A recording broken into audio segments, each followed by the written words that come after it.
You better be careful, because I'm a rip-roaring lion, and you're a moose. It's time to come clean. It's time to be honest. I'm not the best mechanic in the world.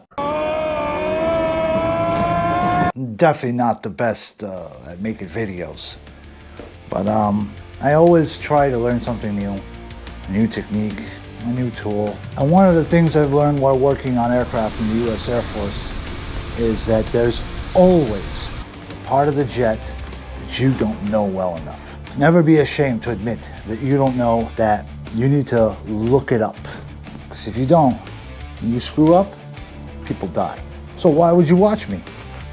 I don't do aviation here, unless there's a 707 in this little garage. There's hundreds of channels doing car videos, restorations, revivals. I don't have the biggest shop, I don't got the best tools, and my health ain't that great either. I don't even have the best hair online. What do I have? The knowledge on how to get the maintenance mission done. Working on airplanes taught me not just how to fix the airplane, but how to get it done right, fast, and clean. That's why here you won't hear me make jokes about where's my 10 mil socket, or using duct tape or a screwdriver as a pry bar.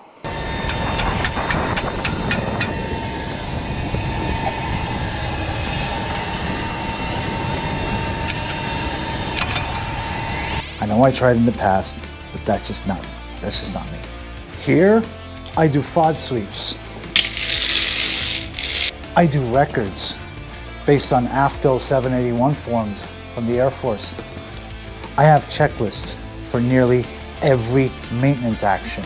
I worked for years perfecting and getting them just right to be quick, easy to read, and eliminate errors. Aviation is about perfection. Even when you're working on old equipment, like an E3 Sentry or a KC-10 extender. Now, even though these are classic or vintage aircraft, you're going to be using the most modern tooling and the most up-to-date, efficient logistics to get that bird back in the air. That's why I say aviation's in my blood. Even the name of this channel, Rip Roaring Garage, there's a reference to P-38 in there. And I'll bet you gotta roar like a P-38. Go on, roar. Meow. Such a big plane. The P-38 used to be a mascot at one of my bases where I was at.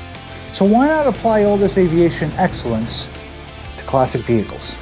I'm gonna show you what real OCD and anal retentiveness can do when it's harnessed properly.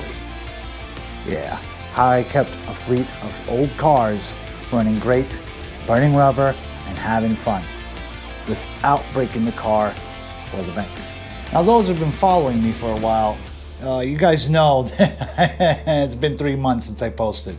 My PC fried, I could not edit. But no worries, we're fully operational again. Just keep in mind that the next couple of videos, I did record them over the fall and the winter, so there might be some changes, things that, are not the way they are now. Either way, it's still stuff that I think is going to be really good. I think you're going to like it too. I believe in God. I also believe in gas, oil, and diesel. If you're watching here on BitChute, Rumble, or Locals, I'd appreciate it if you subscribe, give it a like, comment, and all that. In return, I promise to give you the best car show online. Most honest repairs, without any BS, and not the kind of stuff where they destroy the car running it through a field or driving 1,000 miles without oil just because you can. I want to protect our heritage and our history, okay? I just finished retooling my garage and my editing station, so kick back, relax, and enjoy. Basically this... What, you think I forgot? Oil is thicker than blood.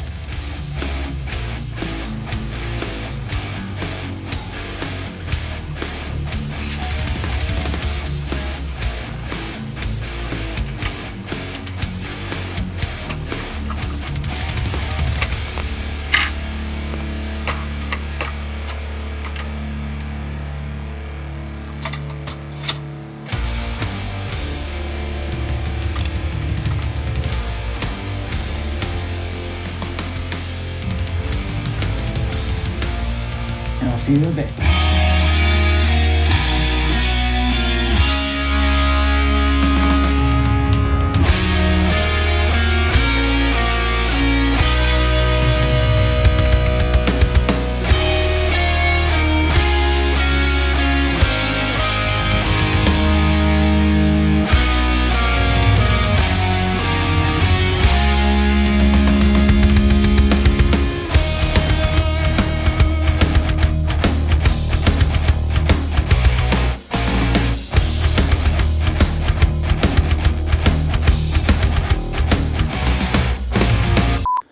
And besides, I got God on my side. Okay? Is God sending me a message because something just fell over there? I just finished editing my garage. Beep boop.